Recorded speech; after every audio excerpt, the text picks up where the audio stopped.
से हम linear algebra की 1000 एमसीक्यू बेस्ड क्वेश्चन स्टार्ट करने जा रहे हैं। और इसको स्टार्ट करने का फायदा ये है कि आप लोग जो थ्योरी रिवाइज करते हैं वो एमसीक्यू बेस्ड क्वेश्चन से थ्योरी अच्छे से रिवाइज हो जाती है, और थ्योरी में क्या वीक पॉइंट्स आपके हैं उसको भी जज करने में आपको हेल्प मिलती है। साथ ही साथ आपको ये भी हेल्प मिलता है कि किसी ऑप्शंस को डिस्कार्ड कैसे करते हैं, या जब हम एक एमसीक्यू बेस्ड पेपर, चाहे एमएसक्यू हो चाहे नेट उसमें आए, यानी कि न्यूमेरिकल आंसर टाइप, कैसे अप्लाई करते हैं। क्योंकि वहां पर हमें ये नहीं देखना होता है कि पूरा लेंदी प्रोसेस है करना है और उसके मार्क्स लेने हैं। डिस्क्रिप्टिव टाइप नहीं करना होता उसको, बस हमें आंसर निकालना आना चाहिए, वो भी क्विक। तो यहाँ पर उसका यही फायदा होगा। तो जो स्टूडेंट्स ये एमसीक्यू बेस्ड क्वेश्चन खरीदना चाहते हैं वो मुझे व्हाट्सएप कर सकते हैं। मेरा व्हाट्सएप नंबर यही है 8130648819। और अगर आप ऑनलाइन परचेस करना चाहते हैं तो आप हमारे स्टोर से भी परचेस कर सकते हैं। हमारे ऑनलाइन स्टोर पर जाने के लिए आपको जाना होगा सबसे पहले गूगल में या किसी भी सर्च इंजन में आपको टाइप करना होगा instamojo.com। जैसे कि क्योंकि मेरा सिस्टम में ये वेबसाइट बहुत ज़्यादा एक्सेस होती है तो वो ऑटोमेटिक एक्सेप्ट कर लेता है। instamojo.com/संतोषी फैमिली। जैसे आप इस पर क्लिक करेंगे तो आपको ये रीडायरेक्ट कर देगा मेरे ऑनलाइन स्टोर पर, और फिर आप यहाँ से अपने चॉइस का जो भी नोट्स है, इस यहाँ पर बहुत सारे नोट्स हैं, वहाँ से आप डाउनलोड कर सकते हैं। या जो कोचिंग रन करते हैं, यहाँ पर कुछ वर्ड्स फाइल भी हैं जैसे प्रीवियस ईयर के क्वेश्चंस पेपर हैं या और कुछ भी। कोचिंग ऑनर भी यहाँ से वर्ड फाइल ले सकते हैं, या किसी स्टूडेंट्स को वर्ड फाइल चाहिए तो वो भी ले सकते हैं। तो यहाँ पर अपने रिक्वायरमेंट के हिसाब से देखेंगे। फिलहाल अगर आपको लीनियर अलजेब्रा का जाना देखना है तो आपको पेज 2 पर जाएंगे, और पेज 2 पर जब आप जाएंगे तो यहाँ पर आपको ये दिख जाएगा सबसे पहले ही लीनियर अलजेब्रा। यहाँ से आप इसको डायरेक्ट परचेस करेंगे तो जैसे ही आप बाय पर क्लिक करेंगे यहाँ पर आपको ये रीडायरेक्ट कर देगा पेमेंट के लिए। यहाँ से आपका नेम पूछेगा, नेम चाहे आप इस यहाँ पर कुछ भी डाल सकते हैं। अगर आप ओरिजिनल नेम नहीं भी देना चाहते हैं आप हमें। ईमेल आईडी यहाँ पर वही डालें जिस पर आप मंगाना चाहते हैं, क्योंकि ईमेल आईडी हम उसको यूज नहीं करते हैं। जो ईमेल आईडी आप यहाँ पर डालेंगे सिस्टम ऑटोमेटिक आपके फाइल उसी ईमेल आईडी पर ट्रांसफर करेगा, जो ईमेल आईडी यहाँ पर होगी। अगर बाय मिस्टेक किसी से ईमेल आईडी यहाँ पर रॉन्ग हो जाती है तो वो मुझे इन्फॉर्म कर दे, ताकि मैं उसको मैनुअली सेंड कर पाऊं। दूसरा phone number sorry, phone number भी आप कुछ भी दे सकते हैं, लेकिन कोशिश करें फोन नंबर वही दें जिस पर आप व्हाट्सएप या टेलीग्राम वगैरह चलाते हो, ताकि आपसे फ्यूचर में कम्युनिकेट किया जा सके। यहाँ पर आप अमाउंट वही एंटर करेंगे जो यहाँ पर ये अमाउंट दिख रहा है, और फिर नेक्स्ट पर जैसे ही प्रोसीड कर देंगे ये आपको पेमेंट के लिए पूछ लेगा। आप पेमेंट कर सकते हैं यूपीआई के जरिए भी कर सकते हैं, वॉलेट से भी कर सकते हैं, ऑनलाइन बैंकिंग, किसी भी मोड से आप यहाँ पर पेमेंट कर सकते हैं। सारे मोड एक्सेप्ट होते हैं आपके, क्योंकि ये मैंने यहाँ पर कुछ फिल नहीं करा है तो इसलिए ये रेड हो गया है। ये एक प्रोसेस था आपको ऑनलाइन परचेज का। तो हम चलते हैं अपने क्वेश्चन बैंक की ओर और देखते हैं उसमें क्या है। तो मैं इसको दो पार्टीशन में डिवाइड कर देता हूँ स्क्रीन को, ताकि आपको देखने में आसानी हो और समझने में भी आसानी हो। और इस स्क्रीन को मैं यूज कर लेता हूँ।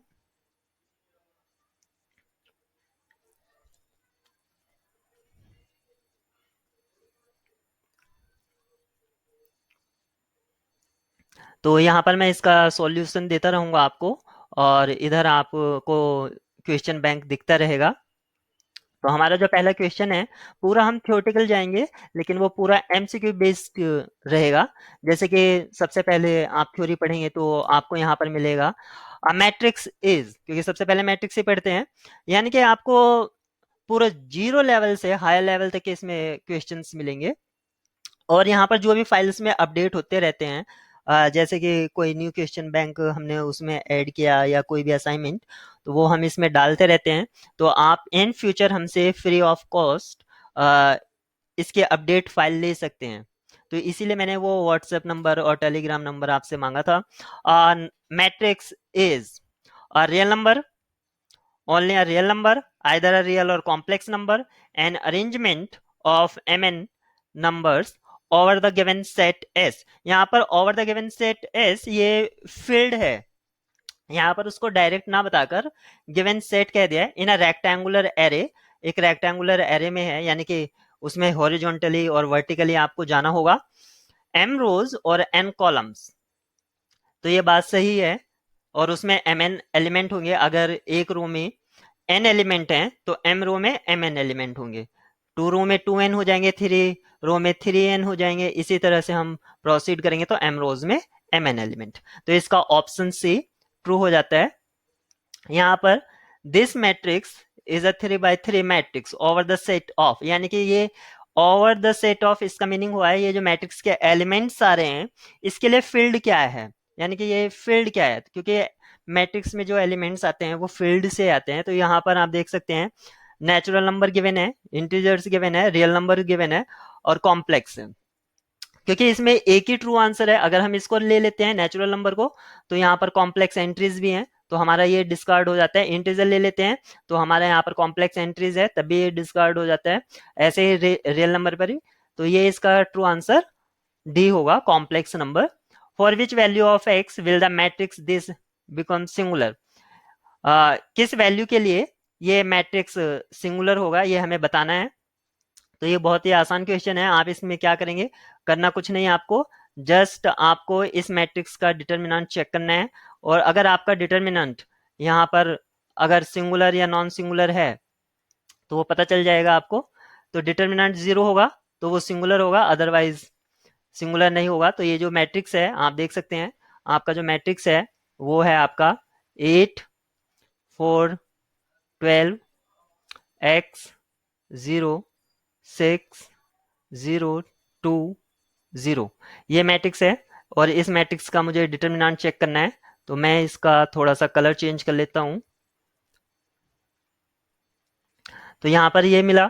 अब इस मैट्रिक्स का डिटर्मिनेंट क्या होगा, 0 -12 यानी कि 8 टाइम्स -12 -x 0, 12 to the 24, 12 9 जा 98, सॉरी 96, 12 8 जा 96 माइनस x टाइम्स 24। तो किसको मल्टीप्लाई कराएंगे कि ये दोनों रिजल्ट कैंसिल आउट हो जाएं। तो यहाँ पर अगर हम 4 से मल्टीप्लाई करा दें, जो कि गिवन ऑप्शंस भी है, तो 4 4 जा 16, यहीं से हमारा टिक हो जाता है, क्योंकि 6 आ जाता है तो यही चॉइस हमारा होगा, और किसी से 6 आएगा ही नहीं, क्योंकि 6 4 जा 24 हो जाएगा, 8 4 जा 32 हो जाएगा, और 12 4 जा 48, तो 6 उसी से आएगा 4, तो ये 96 हो जाएगा।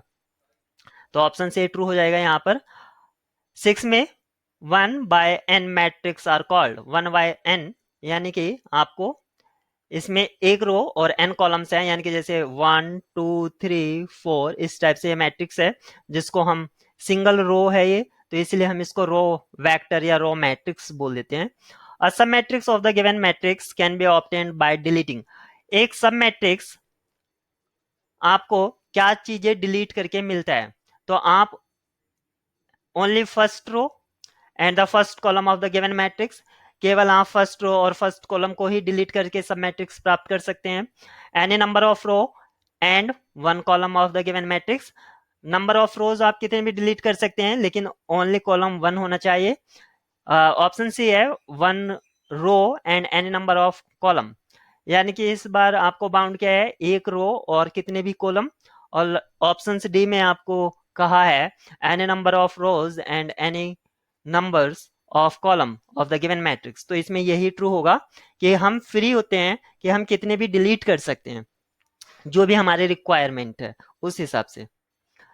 और सब मैट्रिक्स का यहाँ पर ये मैं आपको बता दूं कि आखिर सब मैट्रिक्स की जरूरत क्या क्यों पड़ती है। अगर कोई भी लार्ज मैट्रिक्स होती है, तो जैसे कि हमारा जो सिस्टम होता है तो लार्ज मैट्रिक्स को सॉल्व नहीं कर पाता है, तो वो उसके सब मैट्रिक्स के लिए हम उसके लिए प्रोग्रामिंग कर लेते हैं, और वो सब मैट्रिक्स को उसकी प्रॉपर्टी चेक कर लेता है, तो वो उसकी मतलब समहाउ पूरे मैट्रिक्स की प्रॉपर्टी चेक कर लेता है। और ये प्रोसेस हम फॉलो करते हैं वेदर फोरकास्टिंग में, और जो हमारा स्पेस रिसर्च होता है उसमें हम इस मेथड को यूज करते हैं सब मैट्रिक्स का इमेज को प्रोसेस कराने के लिए। तो इमेज प्रोसेसिंग में सब मैट्रिक्स बहुत ज्यादा यूज होता है। तो ये क्वेश्चन भी आप देख सकते हैं। इसका एप्लीकेशन पार्ट मैंने आपको बता दिया। A matrix addition is associative and commutative, यहाँ पर इसका ऑप्शन से लिख भी दिया है मैंने बाय मिस्टेक की ए। तो यहाँ पर आपने मैट्रिक्स पढ़ रखा है और सभी लोग आप ग्रेजुएट और पोस्ट ग्रेजुएट हैं ही, तो आपको पता ही होगा कि ग्रुप थ्योरी में आपने बहुत अच्छे से प्रूव किया है कि matrix addition associative commutative inverse identity सब प्रॉपर्टी होल्ड करता है। तो यहाँ पर ऑप्शन ए ट्रू है। यहाँ पर नेक्स्ट ऑप्शन है an m by n matrix is a square matrix. हाँ ये सॉरी, ऑप्शन से ऊपर का रह गया है। F x is a polynomial function and A is this, then f A is equal. तो यहाँ पर ए दे रखा है और एफ एक्स ये है। तो यहाँ पर आपको करना क्या है, इस मैट्रिक्स की यहाँ पर जो ऑप्शंस हैं पूरा ये पूरा इवेल्युएट नहीं करेंगे कि इसको स्क्वायर निकालेंगे फिर इसको एक बार 5 से मल्टीप्लाई कराएंगे मैट्रिक्स को, फिर उसको 6 टाइम्स आइडेंटिटी मैट्रिक्स लेंगे, ऐसा कुछ नहीं करना है। आपको क्या करना है कि क्योंकि ऑप्शंस डिस्कार्ड करना है, यहाँ पर देखेंगे 1 - 1 - 3, 1 - 1 - 5, 1 - 1 4, यानी कि थर्ड एंट्री यहाँ पर डिफरेंट है। तो हम इसकी सिर्फ ओनली थर्ड एंट्री चेक कर लेंगे, उससे हमें आइडिया हो जाएगा कि इसमें हाँ कौन सा ऑप्शन ट्रू है। तो थर्ड एंट्री हमें कैसे मिलती है, थर्ड एंट्री मिलती है इसके पहले स्क्वायर की थर्ड एंट्री क्या होगी, जब इस रो को आप थर्ड कॉलम से मल्टीप्लाई कराएंगे फिर 5 टाइम्स इस मैट्रिक्स, तो यहां पर 5 आ जाएगा प्लस 6 टाइम्स इसका जब आप लेंगे 6 टाइम्स आइडेंटिटी, तो इसकी आइडेंटिटी मैट्रिक्स की एंट्री थर्ड एंट्री 0 होती है, तो वहां इससे कोई फर्क नहीं पड़ेगा। आपको सिर्फ चेक करना है इसको थर्ड एंट्री से मल्टीप्लाई कराएंगे यानी कि थर्ड कॉलम से, यानी कि आपको इस तरह जाना होगा और फिर इस तरह मल्टीप्लाई करा देंगे और -5x, तो यहाँ पर -5 आ जाएगा क्योंकि यहाँ पर 1 है तो -5, तो यहाँ से आपको मिल जाएगा। तो यहाँ पर आप चेक कर सकते हैं कि कौन सा इसमें ट्रू होगा। नेक्स्ट पर चलते हैं।